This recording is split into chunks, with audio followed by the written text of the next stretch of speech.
Imagine एक ऐसा planet जो किसी स्टार के आसपास नहीं घूम रहा, जिसे कोई अपना नहीं कहता। एक प्लैनेट जो अपनी अकेली राह पर अंधेरे में भटक रहा है। क्या ऐसे प्लैनेट्स होते हैं? और अगर होते हैं तो क्या ये हमारी अंडरस्टैंडिंग से ज्यादा मिस्टीरियस हैं? आज हम बात करेंगे रोग प्लैनेट्स के बारे में। ये प्लैनेट्स कहां से आते हैं, कैसे डिटेक्ट होते हैं और क्या इनमें लाइफ पॉसिबल है? Let's dive into the mysterious world of rogue planets.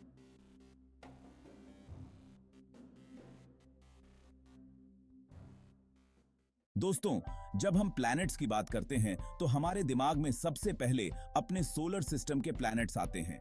लेकिन क्या आपको पता है कि कुछ प्लैनेट्स ऐसे भी होते हैं जो किसी स्टार के ग्रेविटेशनल पुल में नहीं होते?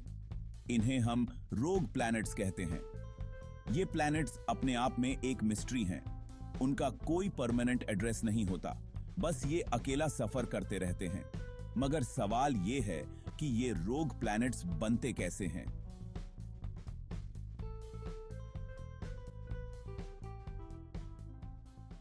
रोग प्लैनेट्स दो तरीकों से बनते हैं। पहला, जब एक प्लैनेटरी सिस्टम में प्लैनेटरी फॉर्मेशन के दौरान ग्रेविटेशनल इंटरैक्शंस इतने केओटिक हो जाते हैं कि कोई प्लैनेट अपने स्टार सिस्टम से बाहर निकल जाता है। समझ लो, जैसे एक प्लैनेट अपने ही सिस्टम से निकाल दिया गया हो। यह प्लैनेट फिर गैलेक्सी में भटकने लगता है बिना किसी स्टार के साथ।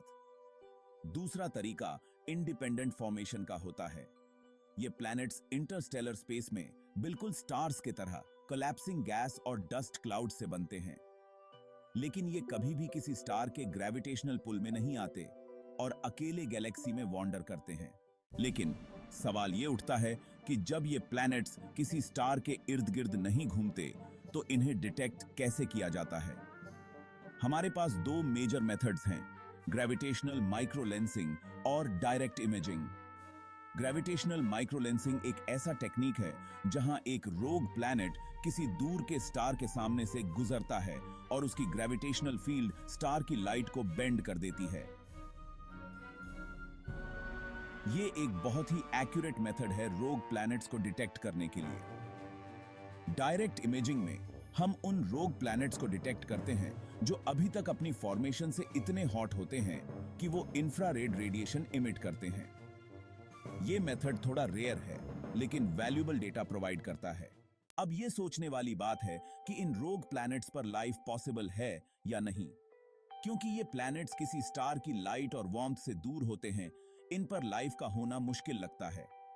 लेकिन कुछ साइंटिस्ट्स स्पेकुलेट करते हैं कि कुछ रोग प्लैनेट्स पर सब सरफेस ओशंस हो सकते हैं जो प्लैनेट की इंटरनल हीट से वार्म होते हैं।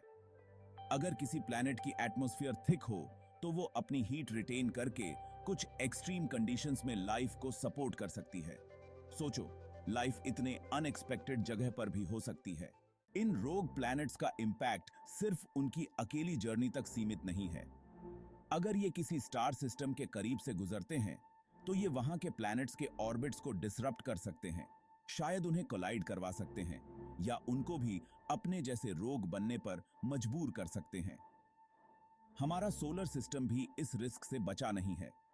अगर कभी कोई रोग प्लैनेट इसके करीब आया तो हो सकता है कुछ प्लैनेट्स के ऑर्बिट्स चेंज हो जाएं, या शायद कोई रोग प्लैनेट हमारे सन के ऑर्बिट में कैप्चर हो जाए। This just shows how dynamic और अनप्रिडिक्टेबल प्लैनेटरी सिस्टम्स होते हैं।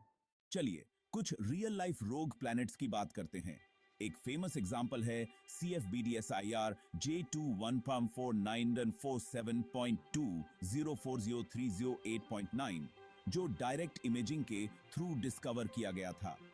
एक और एग्जांपल है OGL 2016 BLG 1928, जो ग्रेविटेशनल माइक्रोलेंसिंग से डिटेक्ट हुआ था। और रीसेंट स्टडी में अपर स्कॉर्पियस स्टार फॉर्मिंग रीजन में एटलीस्ट 70 रोग प्लैनेट्स डिटेक्ट किए गए हैं, जो ये दिखाता है कि ये रोग प्लैनेट्स हमारी गैलेक्सी में कितने प्रिवेलेंट हैं। तो दोस्तों, ये थे हिडन लाइव्स ऑफ रोग प्लैनेट्स। ये प्लैनेट्स हमारी सोच से काफी आगे हैं और इनका स्टडी करना हमें सिर्फ प्लैनेटरी फॉर्मेशन के बारे में नहीं, बल्कि यूनिवर्स के काफी सीक्रेट्स के बारे में भी बता सकता है। Who knows, शायद किसी दिन हम एक रोग प्लैनेट पे लाइफ डिस्कवर कर लें। अगर आपको ये वीडियो पसंद आई हो तो लाइक करें, शेयर करें और चैनल को सब्सक्राइब करें, ताकि आप हमारे नेक्स्ट स्पेस एक्सप्लोरेशन वीडियोस को मिस ना करें। थैंक्स फॉर वॉचिंग और मिलते हैं अगले वीडियो में एक नए मिस्ट्री के साथ।